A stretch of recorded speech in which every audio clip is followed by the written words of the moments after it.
आज जिस भारत को 200 साल तक अंग्रेजों ने राज किया, ऐसे ब्रिटानिया को पिछाड़कर दुनिया की 5वीं अर्थव्यवस्था भारत बन रही है।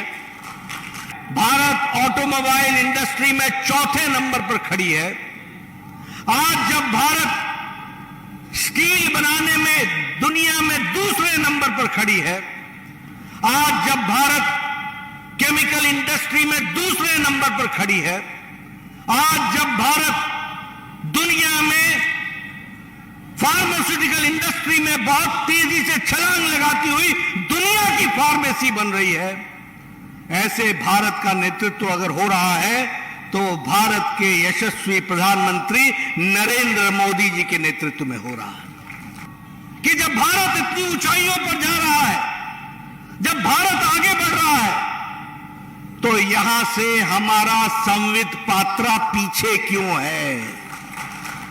जिस भारत को बोला जाता था कि यह गरीब देश है, आज वहां अति गरीबी 1% से भी कम हो गई है। और उसका कारण है प्रधानमंत्री गरीब कल्याण अन्न योजना। 80 करोड़ की जनता को 5 किलो गेहूं, 5 किलो चावल, 1 किलो दाल देने का काम किया है, तो मोदी जी ने किया है ताकि हमारा कोई गरीब भूखा ना सोए, इस धरती पर भूखा ना सोए, इस बात का प्रयास हुआ है।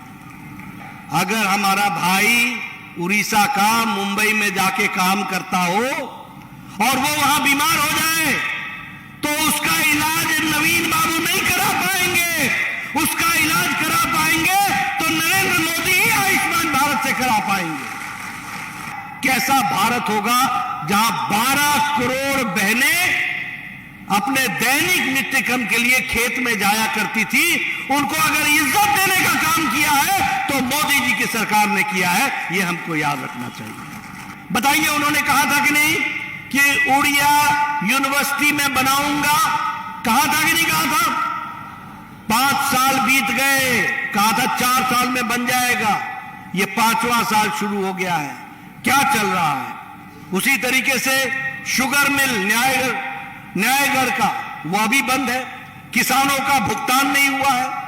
कौन सी सरकार चल रही है? कौन सरकार चला रहा है? कैसी सरकार चल रही है? कुछ समझ में नहीं आता।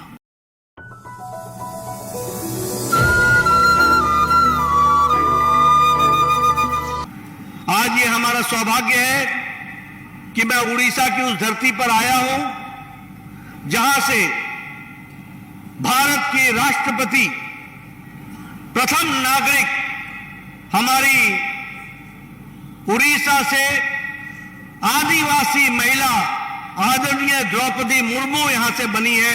ऐसी धरती को भी मैं नमन करता हूं और सच में यह उड़ीसा के लिए बहुत ही सौभाग्य की बात है। और मैं पुरी की जनता के लिए विशेष जिम्मेवारी देना चाहता हूं।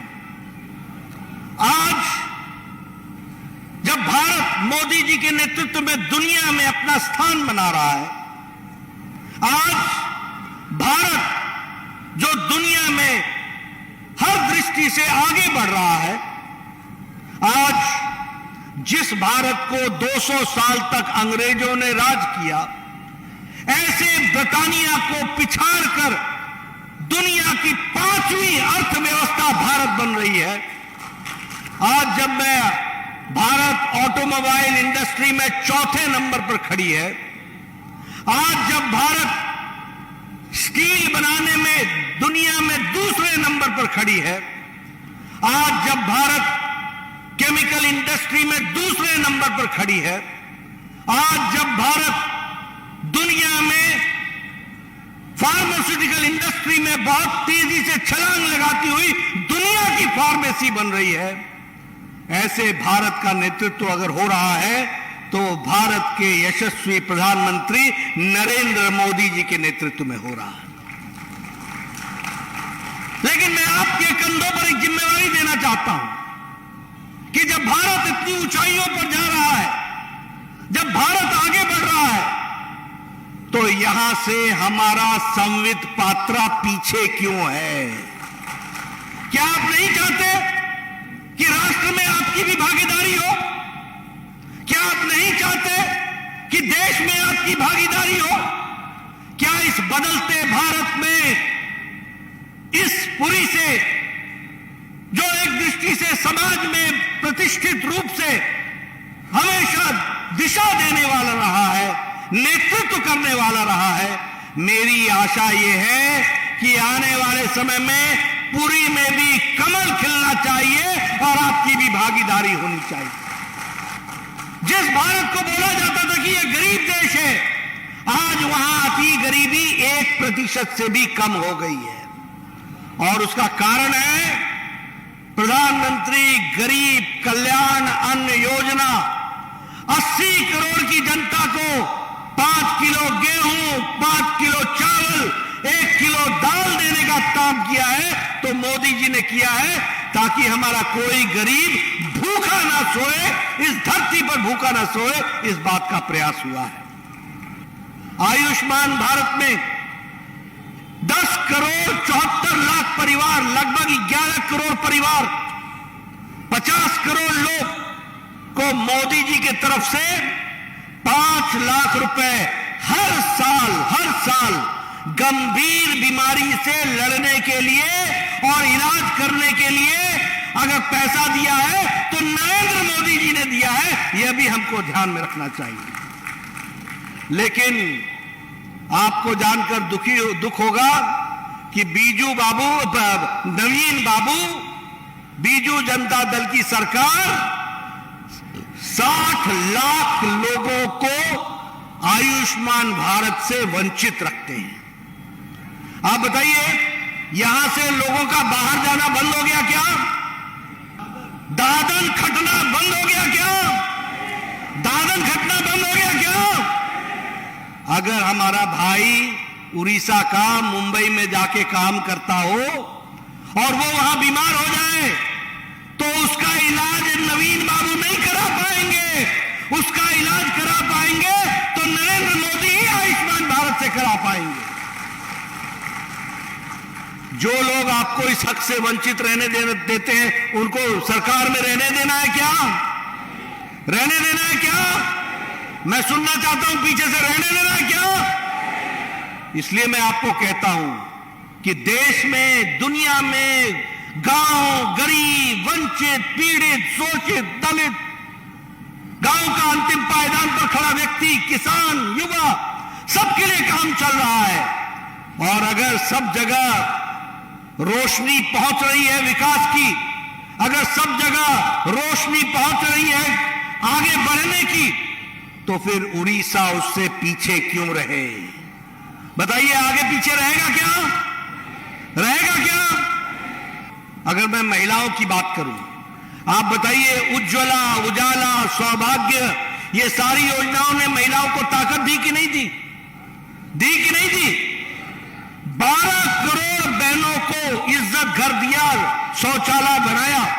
कैसा भारत होगा जहां 12 करोड़ बहनें अपने दैनिक नित्य कर्म के लिए खेत में जाया करती थी, उनको अगर इज्जत देने का काम किया है तो मोदी जी की सरकार ने किया है, यह हमको याद रखना चाहिए। मित्रों, बहुत से कामों को मैं गिना सकता हूं, लेकिन मैं यहां सिर्फ एक ही बात कहना चाहता हूं।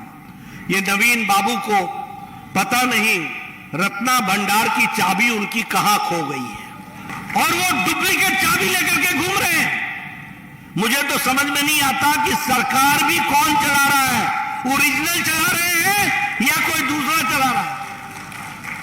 कौन चला रहा है सरकार, समझ में नहीं आता। और जगन्नाथ जी के रत्ना भंडार की चाबी कहां खो गई है, क्यों खो गई है, क्या चल रहा है, कौन सरकार चला रहा है, ओरिजिनल है या कौन है मालूम नहीं, पता नहीं चलता। और साथ ही साथ मैं यह भी कहना चाहूंगा कि जहां तक उड़ीसा की यूनिवर्सिटी का सवाल है, अब यह संस्कृति की जगह है, यह साहित्य की जगह है। बताइए, उन्होंने कहा था कि नहीं कि उड़िया यूनिवर्सिटी में बनाऊंगा, कहा था कि नहीं कहा था? 5 साल बीत गए, कहा था 4 साल में बन जाएगा, यह 5वां साल शुरू हो गया है। क्या चल रहा है? उसी तरीके से शुगर मिल न्यायगढ़ का, वह भी बंद है, किसानों का भुगतान नहीं हुआ है, कौन सी सरकार चल रही है, कौन सरकार चला रहा है, कैसी सरकार चल रही है, कुछ समझ में नहीं आता। और मुझे दुख के साथ कहना पड़ता है, आज मैं कंधमाल गया था, वहां से मैं आ रहा हूं, ट्राइबल इलाका है, महिलाओं का उत्पीड़न दुगना हो गया है नेशनल क्राइम रिकॉर्ड ब्यूरो के तहत। उड़ीसा में महिलाओं का उत्पीड़न दुगना हो गया है। ह्यूमन ट्रैफिकिंग सबसे ज्यादा है तो उड़ीसा में है। ये नेशनल हमारे हेल्थ क्राइम रिकॉर्ड ब्यूरो का ये रिकॉर्ड है। उसी तरीके से एसटी और एसपी पर विशेष करके महिलाओं पर उत्पीड़न सबसे ज्यादा हो रहा है तो उड़ीसा में हो रहा है। और दुख की बात यह है कि पुलिस पर भी क्रिमिनल का अटैक, यानी भक्षक रक्षक पर हावी है। यानी रक्षक जिसको हमारी रक्षा करनी है वो अपनी रक्षा नहीं कर पा रहा है, उस पर भी भक्षक हावी है। ऐसी सरकार है उड़ीसा की सरकार। बताइए, ऐसी सरकार को रहने देना है क्या? रहने देना है क्या? रहने देना है क्या? मैं अंत में आपसे एक ही निवेदन करने आया हूं, राजनीति नंबर का गेम है और इसलिए चाहे पूरी विधानसभा हो चाहे लोकसभा हो, यहां आपको प्रण लेना होगा कि कमल खिलेगा, विकास हो रहा है, आगे करेंगे, मोदी जी के नेतृत्व में हम आगे बढ़ेंगे। यह आपसे मैं निवेदन करने आया हूं। आपने मेरी बात सुनी, मुझे पता लगा कि आप 2 बजे के आ गए थे, बड़े लंबे समय आपको इंतजार करना पड़ा, उसके लिए मैं क्षमा मांगता हूं।